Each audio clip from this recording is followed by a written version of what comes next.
Hey guys, thanks for joining me. Welcome to the monthly general reading for Gemini for May 2021. Sun, Moon, Rising, Venus signs, and cross watchers. And happy birthday to all the May Geminis. I hope you guys have an awesome birthday month.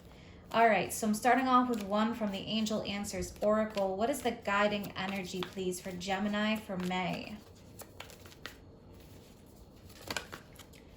All right, Gemini, so we actually have three here.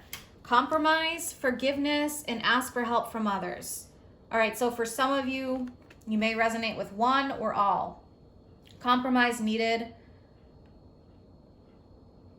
Meeting in the middle. For some of you, maybe weighing the pros and cons. Forgiveness. Needing to release the past, healing. Forgive anybody that you feel like has done you wrong. And then we have this ask for help from others for some of you. So letting people in, forming connections, bonds, assisting each other. At the bottom, we have big happy changes. So really nice energy. All right, I am going to move over to the Archangel Power Tarot and take a look at the main guidance. All right, and it's a major arcana. Peace, the Death card. Release the past. There is a more enriching future coming. Let go, let God. So yeah, release the past, forgiveness, clear outs, because there's new energy coming in.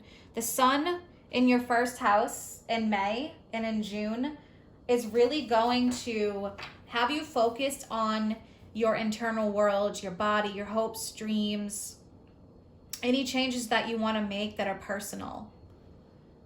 So a lot of times when that happens, we feel that clearing out energy and a lot of growth.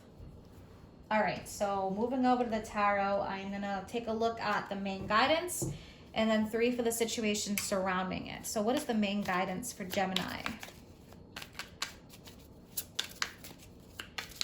We have the eclipses, so keep that in mind. All right, we have the Three of Swords. So yeah, past disappointments, clear outs, letting go.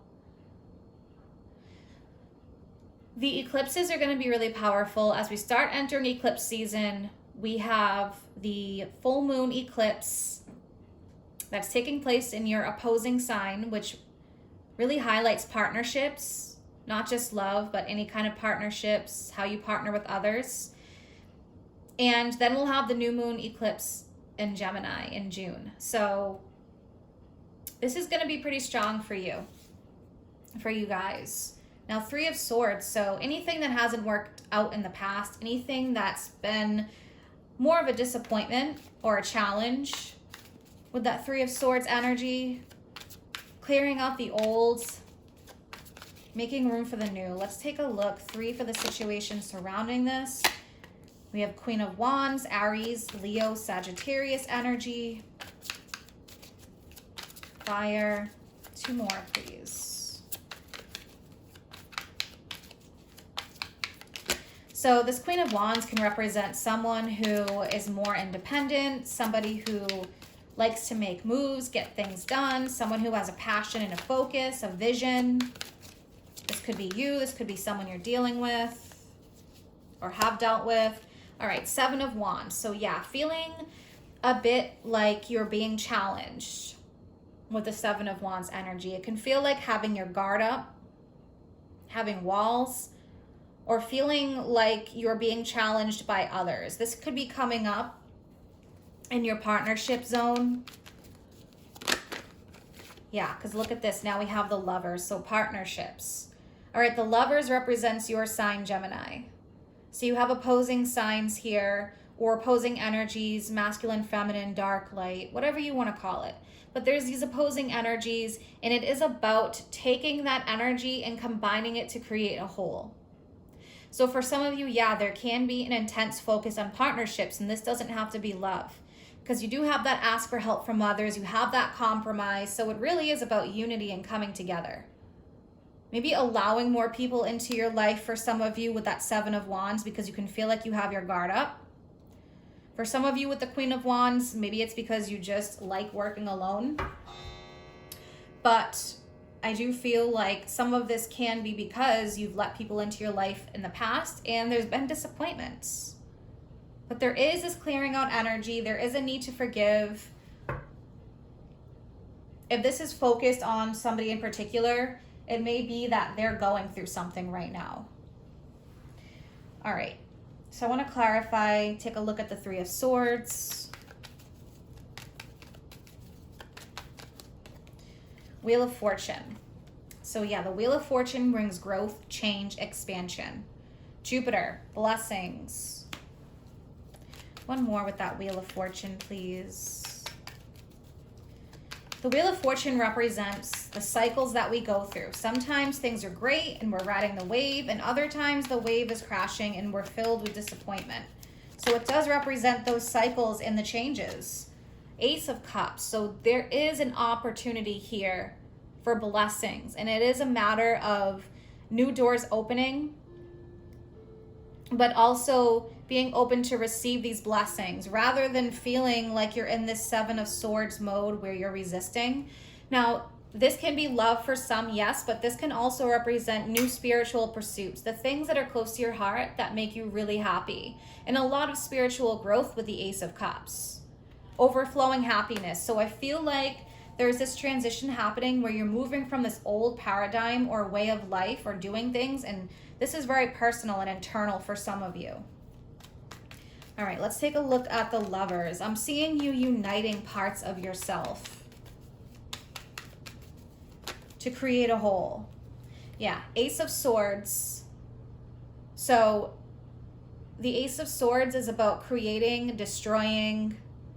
You have the power to create or destroy, the power to forge new bonds, make decisions that are in line with where you're moving now in your personal growth. It can also represent inspiration, new opportunities, and look at this Knight of Pentacles.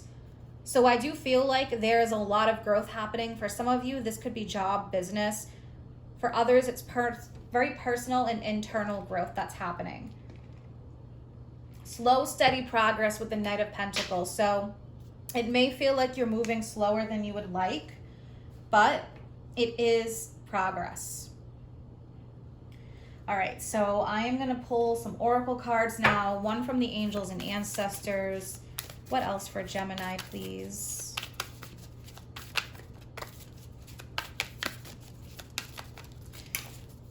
The sun, especially being in Taurus, moves through your 12th house currently. So your 12th house is healing, closure, those subconscious deep parts of yourself that are almost coming to the light to be cleansed, so to speak. And then the sun moving through your first house, it's very internal in houses 1 through 6.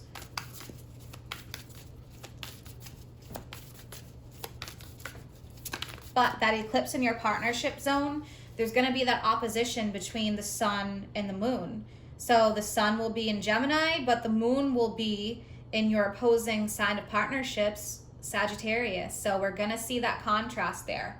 All right, Stag, trust and thrive.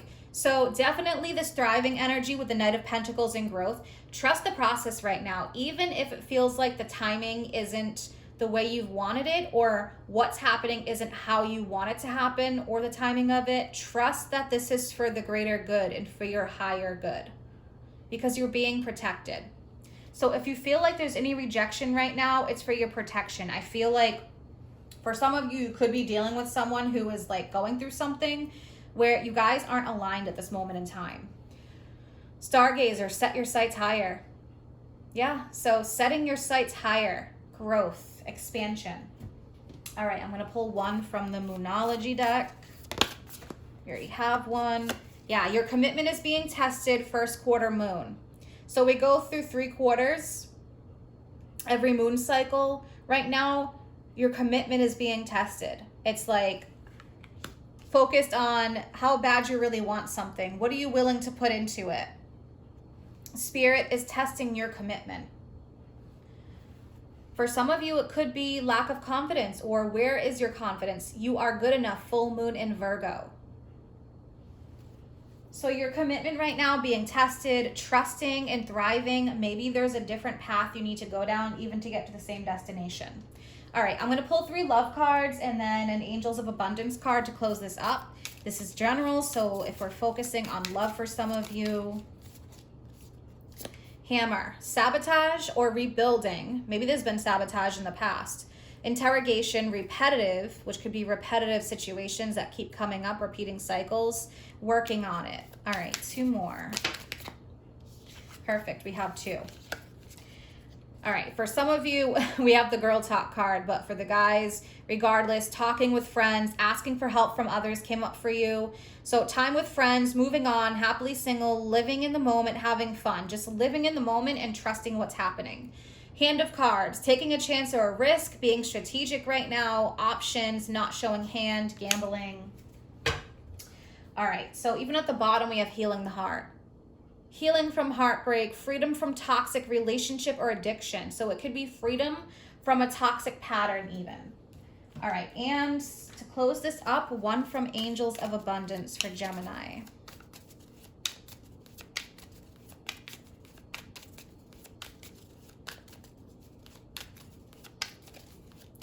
I'm definitely having to, I'm seeing this major having to trust energy, because things are not maybe exactly as you planned or had hoped for, but needing to trust the process right now. All right, this flipped over, so I want to take that because it's like the deck cut itself in half. Detox your friendships. Your abundance flow is being affected by the people with whom you're spending time with, regardless of who that is, friends, family, a lover. So be discerning about your associations and relationships. Choose to be with people who are inspiring, generous, and supportive. So I'm seeing this relationship energy coming up. All right, so there's definitely a focus on relationships regardless of love, but friendships, family, people you have in your life, acquaintances. So I'm seeing that being highlighted here, Gemini, big time. I hope that you guys have an amazing month ahead. If you're interested in any of my services or you want to follow me on Facebook or Instagram, all that information is posted in the description box below. Take care.